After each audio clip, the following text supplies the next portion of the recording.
42971101। اور mobile number بھی ہے جی 0321615167. آپ واٹس ایپ بھی کر سکتے ہیں اپنا میسیج، تاکہ ہم لوگ جو ہمارے ساتھ ایکسپرٹس بیٹھے ہیں پینلسٹ، ان کے ساتھ ہم لوگ آپ کے سوالات جو ہیں وہ پہنچا سکیں. تو میرا جو نیکسٹ کویسچن ہے وہ ہمارے جو نیکسٹ گیسٹ اسپیکر ہیں چودھری ادریس چیمہ صاحب، جو کہ تحریک پاکستان انصاف کے ڈسٹرکٹ پریزیڈنٹ ہیں. تو سر میرا آپ سے سوال ہے کہ ایک تو ہمیں تھوڑا سا یہ بتائیں کہ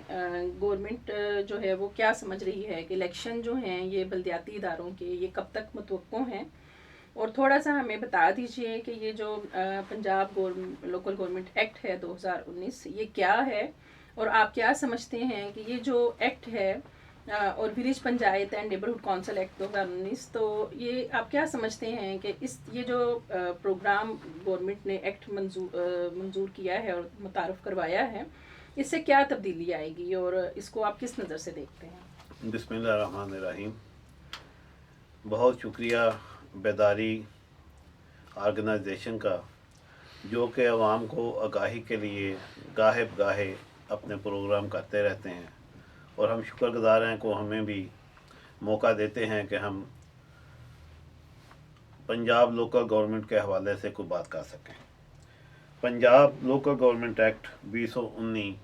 ہم نے اسمبلی سے منظور کروایا. ہماری کوشش تھی کہ ہم جلد از جلد بلدیاتی انتخابات کرائیں تاکہ عوام کے مسائل ان کی دہلیز پر حل ہو سکیں، لیکن بدقسمتی سے کرونا کی صورتحال کی وجہ سے ہم اس کو پر عمل درآمد نہیں کرا سکے، اور انشاءاللہ ہم بلدیاتی الیکشن کے لیے مکمل طور پر تیاری کر رہے ہیں، اور یہ مئی جون تک مقامی حکومتیں اپنے وجود میں آ جائیں گی. مقامی حکومتوں کے انتخابات، یہ جو حکومتیں بن رہی ہیں یہ 2 سطحی نظام ہے. ایک پنچایت کونسل ہوگی اور دوسری تحصیل کونسل ہوگی یا نیبرہڈ کونسل ہوگی. شہری علاقوں میں نیبرہڈ اور دیہاتوں میں پنچایت. تو اس کا بنیادی مقصد یہی ہے کہ لوگوں کے مسائل جو ہیں ان کی دہلیز پر حل. شکریہ. تھینک یو سر، بہت شکریہ. ہمارے ساتھ ہمارے جو اگلے گیسٹ اسپیکر ہیں بابر گھمن صاحب، پولیٹیکل ایکٹیوسٹ ہیں. تو سر آپ نے پچھلے کئی سالوں میں یہاں پہ ڈفرینٹ جو نظام ہیں، سیاسی نظام ہیں مقامی حکومتوں کے، وہ دیکھے ہیں. تو آپ کیا سمجھتے ہیں کہ جو پہلے نظام تھے وہ آپ کو کیسے لگے ہیں، اور ابھی یہ جو نیا نظام متعارف ہوا ہے آپ کیا سمجھتے ہیں کہ اس سے کچھ آپ کو لگتا ہے کہ کوئی اچھی تبدیلیاں جو ہیں وہ گراؤنڈ پہ آئیں گی؟ بسم اللہ الرحمن الرحیم. تھینک یو بیداری. یہ آپ عوامی شعور اور آگاہی کے لیے ایک اچھا پروگرام کرتے ہیں. ویسے تو بیداری کے کافی لوکل گورنمنٹ کے سیمینار بھی ہوئے ہیں، میں بھی 1-2 سیمینار میں گیا ہوں. تو یہ دراصل جمہوریت کی یہ نرسری جو ہے وہ بلدیاتی انتخاب ہوتا ہے. دنیا میں جمہوریت کا جو سب سے ہے وہ یہ ہوتا ہے کہ عوام جو ہے اپنے مسائل خود حل کیسے اس میں کیسے پارٹیسپیٹ کر سکیں کہ وہ اپنے مسائل کو حل کریں. تو یہ بلدیاتی نظام بالکل بنیادی سطح پہ لوگوں کو ایک یہ سہولت میسر کرتا ہے کہ وہ اپنے نمائندے بھی منتخب کریں اور ان کے ذریعے اپنے مسائل خود حل کر سکیں. تو پاکستان میں مختلف حکومتیں آتی ہیں تو ایک نیا بلدیاتی نظام متعارف کراتی ہیں، اور میں یہ محسوس کرتا ہوں کہ جتنے بھی ہمارے بلدیاتی نظام آئے ہیں وہ دنیا کی جو رائج لوکل گورنمنٹ ڈیموکریسی ہے اس کے معیار پہ پورے نہیں اترتے. اس میں کچھ کمیاں ہوتی ہیں، اور وہ جو کمی ہوتی ہے سب سے بڑی وہ جو حکومت وقت ہوتی ہے وہ اپنی پاور جو ہے نیچے پوری طرح ٹرانسفر نہیں کرنا چاہتی. میں سمجھتا ہوں کہ آپ نے سوال کیا کہ جو پچھلے 2-3 ٹینور گزرے ہیں بلدیاتی نظام، اس میں جو 2001 کا بلدیاتی نظام تھا میں سمجھتا ہوں کہ وہ زیادہ وسیع تھا اور زیادہ بہتر تھا. اس میں لوگوں کی پارٹیسپیشن جو ہے نا وہ بہتر طریقے سے ہوتی تھی. ابھی جو نیا نظام آیا ہے اس میں یونین کونسل کی سطح جو ہے وہ کا نظام جو ہے وہ تقریباً ختم کر دیا گیا ہے. اور یہ میں سمجھتا ہوں کہ یہ کوئی مطلب اچھی بات مجھے نہیں لگتی کہ لوگ جو ہیں 2-3-4 دیہات کے لوگ جو ہیں وہ مل کے، کیونکہ پاکستان جیسے ملک کے اتنے وسائل نہیں ہوتے کہ وہ ایک گاؤں میں یا ایک محلے میں یا ایک وارڈ میں ایک کونسل چلا سکیں. جب وہ ان کو بنا تو دیں گے، الیکشن ہو جائے گا اور یہ کونسلیں، یہ ولیج کونسل یا نیبرہڈ کونسل بن جائے گی، تو اس میں سب سے بڑا مسائل ہوگا کہ یہ اتنے ان کو وسائل مہیا نہیں کر سکیں گے کہ وہ ایک کونسل کو رن کر سکیں. چونکہ پاکستان میں وسائل کی تو کمی ہے ہی ہے، یہاں تو مطلب صوبائی حکومتیں اس طرح کو ڈلیور نہیں کر رہی ہیں اور ان کو نہیں اتنے فنڈ مل رہے. اور دوسرا یہ اس میں ایک جو مجھے بیسک کمی لگتی ہے وہ جمہوریت کی روح کے مطابق نہیں ہے کہ یہ تحصیل کونسل اس کی سب سے بڑی باڈی بنی ہے، اس کے جو نمائندے ہوں گے، تحصیل کونسل کے جو ممبران ہوں گے تحصیل ناظم کے نیچے یا اس کا ہاؤس ہوگا جو، وہ الیکٹڈ نہیں ہوں گے. وہ پارٹی جو ہے وہ جو کینڈیڈیٹ ہوگا وہ اپنی ایک لسٹ دے گا، تو وہ ان کا عوام جو ہے ان کو ڈائریکٹ الیکٹ نہیں کر سکیں گے ان تحصیل کونسل کے. تو اس سے بعض اوقات یہ ہوتا ہے کہ جو ان کے قریبی دوست ہوتے ہیں جی یا پیسے والے لوگ ہوتے ہیں وہ اس طرح کی لسٹ میں شامل ہو جاتے ہیں، اور وہ میں سمجھتا ہوں کہ وہ بھی ایک بنیادی جمہوری سوچ کی عکاسی نہیں کرتا. تو اس میں تھوڑی سی اصلاح کی ضرورت ہے، لیکن بہرحال بلدیاتی الیکشن ہوں گے تو یقیناً لوگوں کے مسائل بھی حل ہوں گے، کیونکہ جو لوکل سطح پہ مسائل ہیں وہ صرف لوکل باڈی الیکشن کے ذریعے ہی حل ہو سکتے ہیں. شکریہ. تھینک یو سر، بہت شکریہ.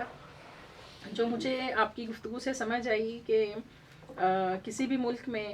مقامی بلدیاتی ادارے بہت ضروری ہیں تاکہ جن لوگوں کے مسائل ہیں ان کی شمولیت ہو اور وہ مسائل جو ہیں وہ اپنے مسائل کو خود سمجھیں اور گورنمنٹ میں بھی شامل ہوں اور اپنے مسائل کو بہتر طریقے سے حل کریں. اور دوسرا مجھے لگا کہ آپ کا جو جواب ہے اس میں بہت سارے سوال جو ہیں وہ ادریس چیمہ صاحب کے لیے نکلے ہیں، کیونکہ تھوڑا سا کمپیریزن میں آپ نے جو نیا سسٹم ہے اس میں کچھ کویسچنز جو ہیں وہ ریز کیے ہیں. تو میں چاہوں گی کہ ادریس چیمہ صاحب جو ہیں وہ تھوڑا سا رسپانس کریں اس پہ کہ وہ ان چیزوں کو کس نظر سے دیکھتے ہیں جو سوالات آپ نے اس نئے سسٹم کے حوالے سے اٹھائے ہیں. جی ادریس چیمہ صاحب. اس میں کوئی شک نہیں ہے کہ 2001 والا نظام بھی بہتر تھا، لیکن میرے خیال میں یہ نظام جو ابھی ہم لا رہے ہیں یہ اس سے کئی درجے بہتر نظام ہے، اور یہ KPK میں اس کے اوپر ایک بہترین پرفارمنس دی جا چکی ہے. جہاں تک میرے بھائی کا خیال ہے کہ تحصیل کونسل میں ممبرز جو ہوں گے وہ نان الیکٹ نہیں ہوں گے، اس کی لسٹ ڈاکومنٹ کے ساتھ ہی جمع کروانا ہوگی، ان کو پارٹی ہی ٹکٹ جاری کریں گی، اور کوئی بھی پارٹی جو ہے وہ مختلف یونین کونسلوں سے امیدوار سلیکٹ کرے گی تو تبھی جا کر وہ تحصیل کا الیکشن لڑ سکے گی. اس لیے جو کمپیٹنٹ پارٹی ورکرز ہوں گے وہ ایک جمہوری نظام جو پارٹیوں کے اندر نظام ہے اس کی بدولت وہ خود بخود آگے آتے جائیں گے. اور دوسری بات، جو ولیج پنچایت کونسل ہم بنا رہے ہیں اس کا ایک سب سے بہتر فائدہ یہ ہے کہ ہر گاؤں میں 4-5 بندے ممبر بن جائیں گے، خاتون بنیں گی، تو کوئی ایک آدمی جو ہے وہ اپنی مرضی نہیں کر سکے گا. ایک چیئرمین ہوگا، باقی کم ووٹ لینے والے ممبر بن جائیں گے. تو ایک پازیٹیو سوچ کے ساتھ ترقیاتی کام ہوں گے جن میں بہتری کی امید زیادہ رکھی جا سکتی ہے. ایک آدمی کا فیصلہ ہو کہ میں نے فلاں سائٹ پہ کام کرنا ہے تو اسے ایک گراؤنڈ لیول پہ ایک بہترین اپروچ کے ساتھ جو ہے نا ترقیاتی کام ہوگا، اور انشاءاللہ اس بلدیاتی نظام کے اوپر عمل درآمد سے ایک انقلابی ترقیاتی پروگرام کا تحریک انصاف جو ہے وہ آغاز کرے گی. تھینک یو سر، بہت شکریہ. اور مجھے جو اس نظام کی ایک بہت خوبصورتی نظر آ رہی ہے کہ اس سے پہلے جو الیکشن تھے وہ اس میں اس طرح سے ہوتا تھا کہ مخصوص طبقہ مخصوص نشستوں پہ جو ہے وہ الیکشن جو ہے وہ اس میں حصہ لیتا تھا کہ جی یہ ناظم یا نائب ناظم یا چیئر پرسن یا وائس چیئر پرسن ہیں، اور یہ کونسلرز کی سیٹیں ہیں جس پہ عام غریب لوگ جو تھے وہ انتخابات میں وہ حصہ لیتے تھے. لیکن ابھی والا جو نظام ہے اس میں سب لوگ جو ہیں وہ ایکولی پارٹیسپیٹ کریں گے، اور چاہے وہ امیر ہو، چاہے غریب ہو، چاہے جو بھی جس بھی طبقے سے تعلق رکھتا ہے، جس کے ووٹ جو ہیں وہ سب سے زیادہ ہوں گے، وہ اس کونسل کا مقامی جو پنچایت ہے یا نیبرہڈ کونسل ہے اس کا وہ چیئر پرسن منتخب ہو جائے گا. اور اس سے دوسرے نمبر پہ یا خاتون بھی ہو سکتی ہے، یا دوسرے نمبر پہ جو آنے والا ہے یا آنے والی ہے وہ اس کی کنوینئر ہوگی. تو میں سمجھتی ہوں کہ اس لحاظ سے جو عام لوگ ہیں جو اپنی کیمپین بہت بہتر انداز سے چلا سکتے ہیں، یہ ان کے لیے ایک بہت اوپن سی ہے کہ وہ اچھے طریقے سے انتخابات میں حصہ لیں، اور وہ بھی عام جو خواتین ہیں یا جو عام لوگ ہیں وہ بھی چیئر پرسن جو ہے اس کی نشست پہ وہ کامیاب ہو سکتے ہیں. میرا نیکسٹ کویسچن جو ہے وہ بیداری کے ایگزیکٹو ڈائریکٹر ارشد محمود مرزا صاحب سے ہوگا کہ اس پروگرام کے حوالے سے چونکہ ہم لوگ اپنے بیداری کے آفس میں بھی مختلف تربیتوں کا انعقاد کر رہے ہیں جہاں پہ لوگوں کو اس بات کی اویئرنیس بھی دی جا رہی ہے اس ایکٹ کی جو پنجاب لوکل گورنمنٹ ایکٹ 2019 ہے اور village and panchayat and neighbourhood council act. تو اس میں ہمیں اتفاق ہوتا ہے کہ گاؤں کے جو عام لوگ ہیں جس میں خواتین بھی ہیں، ورکرز بھی ہیں، اس میں کسان بھی ہیں، ان سب لوگوں کو ہمارے آفس میں آنے کا اور سیکھنے کا موقع ملتا ہے. تو میں چاہوں گی کہ آپ اپنے تجربات کی روشنی میں تھوڑا سا بتائیں کہ ان لوگوں سے آپ کو کس طرح کا فیڈ بیک ملتا ہے اور کس طرح کا پوٹینشیل نظر آتا ہے آپ کو کہ جو عام خواتین ہیں جن کے پاس بہت پیسہ نہیں ہے، جن کی بہت سے نہیں ہے، وہ کس طرح سے جو کسان ورکر خواتین یا خواجہ سرا کمیونٹی ہیں وہ کس طرح سے یہ مقامی بلدیاتی جو انتخابات ہیں ان کا حصہ بن سکتے ہیں. کیونکہ لوگ سمجھتے ہیں کہ ہمارے پاس پیسہ نہیں، ہم غریب ہیں، ہماری کہیں پہ سنی نہیں جاتی، تو اس لیے وہ الیکشن میں اتنی توجہ سے حصہ نہیں لیتے. تو آپ ان کے لیے کیا پیغام دینا چاہیں گے اپنے تجربات کی روشنی میں؟ بہت شکریہ. میرا پہلا کامنٹ جو ہے وہ جو ڈسکشن ہوئی ہے بابر صاحب کی اور چیمہ صاحب کی، اس کے بارے میں ہے کہ یہ بات بڑی بدقسمتی کی ہے کہ ہمارے ہاں نظام میں ایک ربط نہیں رہا ہے، کنسسٹنس جو ہے وہ لیک کرتی ہے. آپ دیکھیں کہ الیکشنز جو ہیں بلدیاتی 65 میں بھی ہوئے، 79 میں ہوئے، پھر اس کے بعد 80s میں ہوئے، اور پھر آ کے تو 2001 میں، اور پھر اب جس جماعت نے بھی وہ نظام متعارف کرایا انہوں نے وسیع تر قومی مفادات کی بجائے انہوں نے اپنے گروہی یا پارٹی مفادات کو مد نظر رکھا اور اس حوالے سے الیکشنز کروائے گئے. تو جب تک سمت درست نہیں ہوگی، جب تک یہ ادارے اس غرض سے ترتیب نہیں دیے جائیں گے، تشکیل نہیں دیے جائیں گے کہ اس سے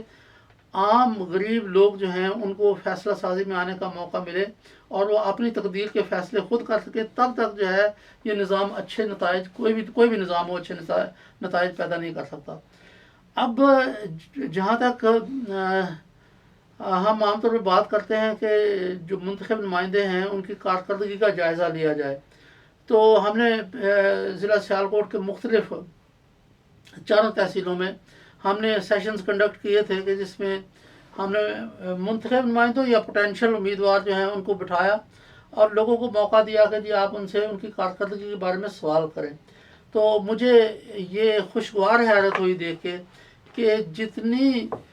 زبردست قسم کی کارکردگی کا جائزہ تنقیدی نظر سے خواتین نے لیا، مرد حضرات اتنی جرت کا مظاہرہ نہیں کر سکے اور وہ چپ کر کے بیٹھے رہے. تو انہوں نے بہت اچھے طریقے سے بڑے آبجیکٹیو اور بڑے ٹو دی پوائنٹ سوال جو ہیں وہ ان لوگوں سے کیے. تو اگر ان لوگوں کی کیپیسٹی ڈیولپ کی جائے، ان لوگوں کی تعمیر استعداد کی جائے جو کہ اس نظام کی کارکردگی کے اصل حقدار ہوتے ہیں یا ڈائریکٹ بینیفیشریز ہوتے ہیں، ان کو آگے آنے کا موقع دیا جائے تو اس سے پھر بہت بہتری آ سکتی ہے صورتحال میں. بہت افسوس کی بات یہ ہے کہ ابھی بھی میں جب اس کو کریٹیکلی اپریشیٹ کرتا ہوں اس موجودہ سسٹم کو، تو 2-3 چیزیں مجھے بڑی کھٹکتی ہیں. ایک تو یہ کہ خواتین کی ظاہر ہے اتنی نمائندگی نہیں ہے جتنا آبادی میں ان کی